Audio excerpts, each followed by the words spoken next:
Welcome back to the Ponca City Monthly Podcast. I'm your host, Andy. And, something that we do in the time I've, been with the magazine now for, I guess, almost 6 years. I think it was 5, 6, something like that.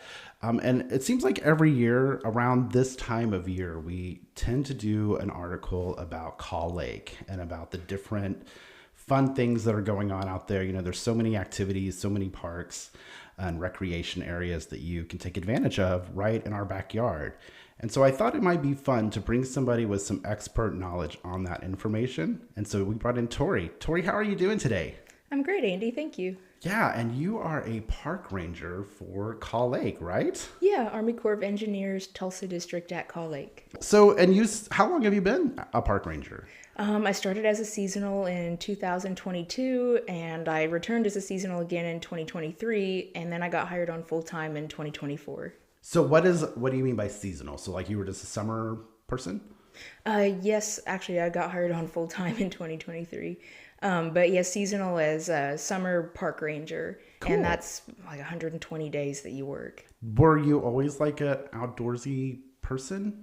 Yes, I've always loved outdoors, whether it was hiking, horseback riding, anything like that. Anything outdoors, that's where I want to be. So like, did you know you knew you were going to be a park ranger, or how did you find yourself being a park ranger? Because some of us, that sounds like so much fun, but there are so many jobs I think that they sound like fun, and it's like, oh, but you have to do a lot of hard work. So I didn't even know that Kaw Lake had park rangers. I grew up right below the dam, and it was my senior year of college. I didn't really know what I was going to do yet. I was going to school for natural resource management, so something outdoorsy and nature related, right? And it was one of my professors said, hey, Kaw Lake is looking for summer park rangers if anybody's interested. I was like, oh, Kaw Lake, like that's in my neck of the woods. Like I'm from Ponca City. So I reached out and I was able to get a summer park ranger gig, and I really liked it. I got to learn a little bit about the job, and I liked it enough that I returned as a seasonal in 2023, and then I applied for the full-time job. Very cool. So walk me through a little bit about what you do like in a normal day. Like what does a park ranger do around here? So it varies per lake, and then Kaw Lake, we're lucky that it's very hands-on and it's different each week and even each day. Last week we were installing new sites at Washunga Bay. We're adding 19 new campgrounds that will be 50 amp. Wow. And we were tearing apart some of the older sites. So it was a lot of physical labor there, removing concrete ties and hammering rebar back into them. And this week we did some prescribed burning, but we when summer kicks off, that's when we do a lot of like Title 36 enforcement, which that's this pamphlet, and it's the rules and regulations that we enforce at the lake as USACE park rangers. I'm sure that's what a lot of people kind of associate with us. Sure. But handing out tickets. Hey, we try to do warnings, but it varies. Sometimes it's got to be what it's got to be. But we enforce that year round. But with parks closed right now during the winter, visitation has slowed down. We do a lot of prescribed burning, improvement projects, whether it be big or small, campsite expansion or deconstruction, stuff like that. Yeah. Really just a little bit of everything. Yeah. And in the article, you mentioned about some of the partnerships that you guys have done that have led to some of those changes. If you listen to the podcast for any period of time, you know that my favorite spot is the Kaw Lake Overlook. That is such a fantastic thing. And from my house, I live on the east side of Ponca City. So from my house, it's just like a 5-10 minute drive. It's not very far. But yeah, it's been amazing to watch that come together over the last few years, because it started out as just a field, really. You've been working hard on that. I'm working on scraping and painting the railing, improving that. I'd like to repaint the entire Overlook building itself. Yeah. I'm sure you've seen our map sign. It's a little decrepit. We ordered a new one of those. So taking out the old one, going to put in the new one and paint the frame for it. And it's going to be a whole lot better in the next couple months. Yeah. I was saying that I think I started there was like one day I was taking my dogs out to the Overlook just because when I first moved here, I didn't know like all the fun places to go. And so that was like a place I found. And I kept seeing that field and I was like, it'd be so cool to walk through that big field and see what's out there. But, you know, it was overgrown and I didn't know that I was allowed to do that. And then one day there was a little mowed path. And I thought that was so cool. And I took my dogs and we stumbled through the path that it was terribly mowed. But to watch that come to what it is now, and it's this beautiful walking trail that's paved. It's not paved. What is that stuff on there? It's millings. Okay. I like it because it's like there was the rocks and they put that on top and it makes it for a very nice walking and the exercise equipment, which I don't use obviously, but we enjoy it. It's such a great space to be in. So yeah, that's a really awesome project that you guys have done. Well, thank you, and we're very grateful for Phillips 66 and Kaw City and everybody that came together to help make that possible. Again, that's another thing we wouldn't have been able to do without them, funding-wise and everything like that. And also, there's a pollinator plot inside, like all those weeds. I promise, there's flowering plants in there as well, native plants. But those will pop up more through spring and summer. You mentioned earlier about like a controlled burn. I have to tell you that after you guys burned that field, I went in there and took so many bones that I found. I didn't get there early enough to get any skulls, but I found lots of bones. So much that everyone was like, I think that's a little much. I was like, they're here. I support that. Yeah, you know, deer, whatever, if you find anything like that, hog skulls. I found hog skulls before. Wow, so. Really? Yeah. Wow. So I was going to ask you, you were talking about it being winter and people not being out so much with all this crazy weather. Like, you know, one day it's freezing, one day it's like 100 degrees. Do you find people are like milling about more than normal, or do you think that's a normal winter? From what you've seen, I've seen more people. They'll park at like a boat ramp and they'll go walk through the parks. I've seen that a whole lot more. And you know, fishermen and duck hunters are very dedicated to what they do. So there's times, I mean, it's like 30 degrees out or lower, and you see that like there's their truck parked and there they are out on their boat. Yeah, yeah. I've just noticed that as I go out and walk. There were so many times that I would go out and walk and I would be like by myself. And then like this year, I'm noticing like with the warm weather, people are just out a lot more. Yeah, I'm one of those weird people that I will hike in the snow. I don't care. Well, that's good though. Yeah. But yeah, like I said, all of a sudden I'm seeing more and more people. Like I kind of like being out there alone with my dogs. Yeah, have some privacy. Yeah. I am not the best dog trainer, so my dogs may be a little crazy.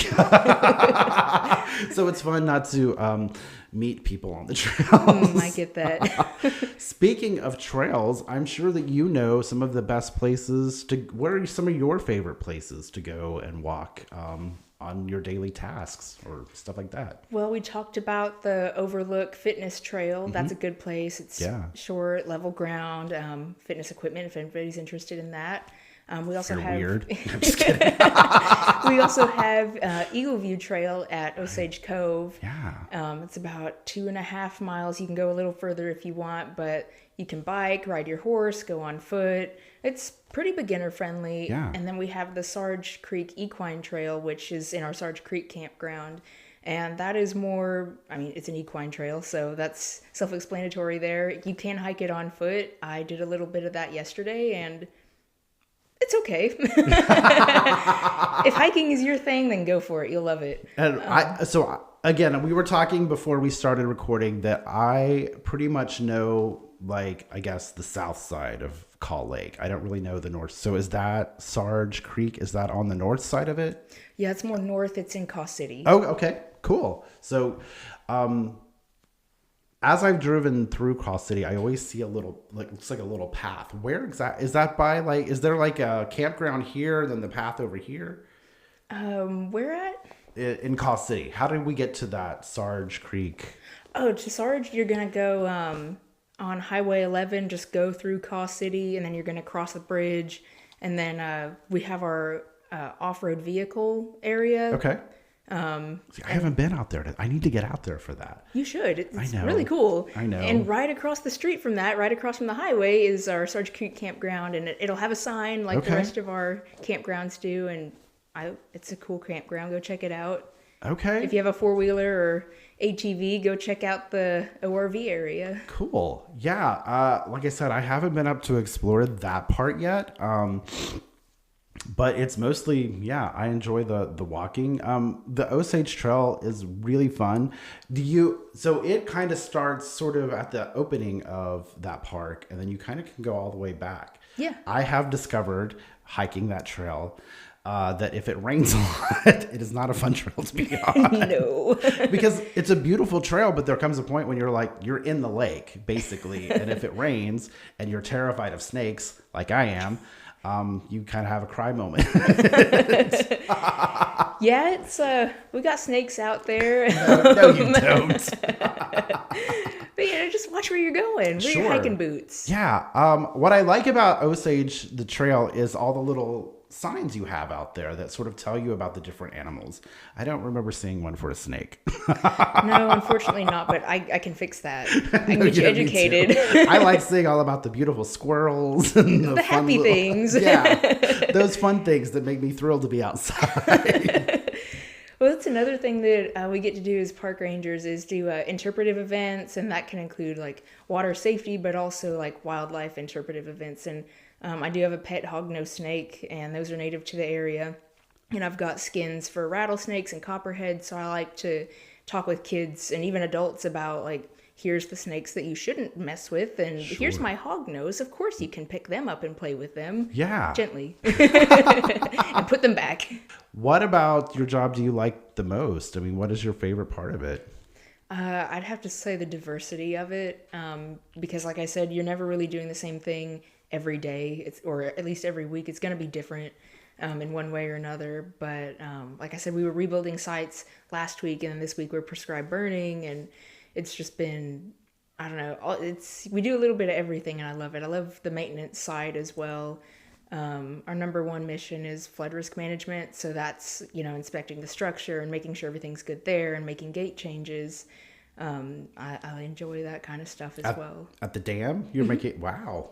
So, yeah, because it's pretty important, because if something happens to that dam, it's not going to be good. No. We're going to get really wet really fast. It wasn't until we had that, I don't know, I guess it was like 2019. 18. It was right 19. When we moved here. We had like that little like floody rain that was really bad, and that's when I realized how deep Kaw Lake was. I don't remember why we were looking up information. Weird, because I look up information like that. But yeah, they were talking about how the water was flowing, and for some reason, Kaw Lake is really deep. Yeah, our deepest spot is about 80 feet, and it's near the dam, like kind of right in front of that. But I think our average is probably like 25 feet. Which is still pretty deep. I wouldn't stand up in that. No. So yeah, that's pretty deep. Yeah, and I'm sure like as summer gets here, all the lake life starts to come alive and get really busy. We were saying that right now you're in winter, so everything's kind of closed up, but that's going to change over the next few weeks as spring gets here and all the campgrounds start to open. As campgrounds open, how does that dynamics shift in your day? Like you said that you're kind of out, you're more out in the public, so you're more visible. What do you want?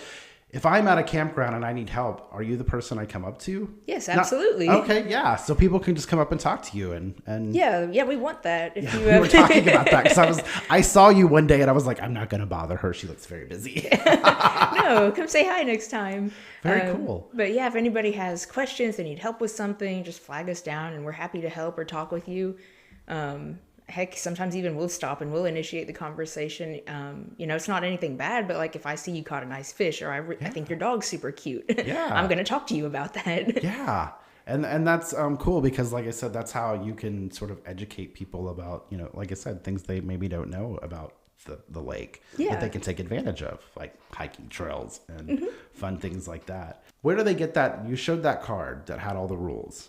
Where is that available at? So we have an information box outside of our lake office. They can stop by and get one from there. All the park rangers have them in their trucks, so if you want to stop and talk with us, we can hand you one if you want. Nice. And our volunteers and our gate attendants also have those. So if you Okay. see any of them out and about, just ask them for it. Because obviously you're not born knowing these things. So, we want to set everybody up for success. So if new guests who maybe don't know our rules want to come and grab a pamphlet, that'd be awesome. They're free, by the way. Sure. And right now it's a little awkward to get to your office if you're not coming from Ponca City, right? Because the dam is closed for right now. We expect it to be open soon, hopefully. Fingers crossed. Fingers crossed. But you're right there by the dam, right? You're on the Ponca City side of that. Mm-hmm. I don't know what happens to Lake Road once it gets out that far. Is it still Lake Road out that far? I don't know. It's the road. It's Lake Road. You just keep going. Keep going to Highway 60. Just keep on. It's fun. But so I haven't done the loop around, but since it's getting warm, since it's going to be 80 degrees today, I probably will go out to Osage and hike out there. Oh, do it. Because, like I said, that is such a fun, cool place to be. And you get to see such pretty side of the lake. You don't have to see the highway you don't even see the dam, I don't think, from out there. It's pretty secluded out there. Yeah, it's quiet. It's nice. No water stations. No close bathrooms if you're on the trail. So, take care of everything beforehand. Take water with you. Sure. Yeah. Yes. It's not such a long trail that you need to seriously worry about that. No, but... Yes, always carry water on a hike. Be prepared. Be prepared, because what could be like a 10-minute hike sometimes turns into a 2-hour hike. You never know. You never know. And that's what makes hiking fun. Mm-hmm. It's adventure. Yeah. Well, all right. Well, thank you so much for coming in and talking with it. Is there anything in the article that we didn't cover that we should? Talked about the fitness trail. A lot. Pollinator plots. Always working towards getting new facilities like the vault-style restrooms. Trying to get rid of the old. We were built in like 1976, so some of the stuff we still have is original. We're trying to get rid of that, move to newer, nicer things, and again, partnerships really help with that. Yeah. Whether it's hands-on labor or donated funds, it means so much to us. A lot of this we couldn't do on our own. Yeah. And the partnerships, like you said, are really important for keeping everything running. There's always budget money, but then volunteers certainly help out quite a bit. We are beyond grateful for the partnerships that we have. So do they come to the park ranger office if they want to volunteer or be that, or how do they get in contact with people? Do you know? Is that a question? Is that okay? I'm trying to think, volunteering or partnerships. If it's Either partnerships, I don't know too much about that, but Sure. for volunteering, if people are interested in volunteering, they would reach out to me, and my contact information is in the article, or Okay. they can call the lake office phone number and leave a voicemail. We don't have an admin right now, so we are only open Mondays and Fridays from 8 a.m. to 4:30. One of the points of the article was some signage. Tell me a little bit about, we talked about the signage at the Overlook because, again, it's my favorite place on the planet. But there's also like water safety signs that have gone up thanks to some of these partnerships, correct? Yes, absolutely. We got 2 on Lake Road, kind of near the lake office, and then one is on Highway 11 as you're approaching Pioneer Park. And it encourages the wear of life jackets. Yeah. We're always putting on demonstrations for children, but we even do life jacket wear for adults. I got caught initiatives. Sometimes we'll get goodies from district office, and we go out and we talk to adults. And if we see some with like a life jacket on, you give them that, and you get a picture of them with their permission, of course. Right. But yeah, these signs just let you know, or try to encourage swim with a buddy, don't swim alone. Right. Wear your life jacket while swimming or near the water. Just be safe out there. Yeah. And like I said, if you're coming to the dam, you can see there's a huge sign as you come from Highway 60. But if you're coming Lake Road, is there one on that side? I don't think there is. On the Ponca City side? Yeah. Yeah, there's one there. I guess I haven't seen that. The other one is huge, so I see it all the time. Oh yeah, they're all huge. I'll have to look. Usually I'm yelling at my dogs. It's probably not something I should be doing. I'm not yelling, usually singing along. Cute. We're all singing along, having a good time. Well, awesome. All right, Tori, thank you so much for coming in and telling us a little bit about Kaw Lake and about what you do. I'm thankful that you dropped in. Yeah, thank you for inviting me. This has been a blast. Yeah. All right, you guys, thanks so much, and come back next week for another great interview. Thanks so much.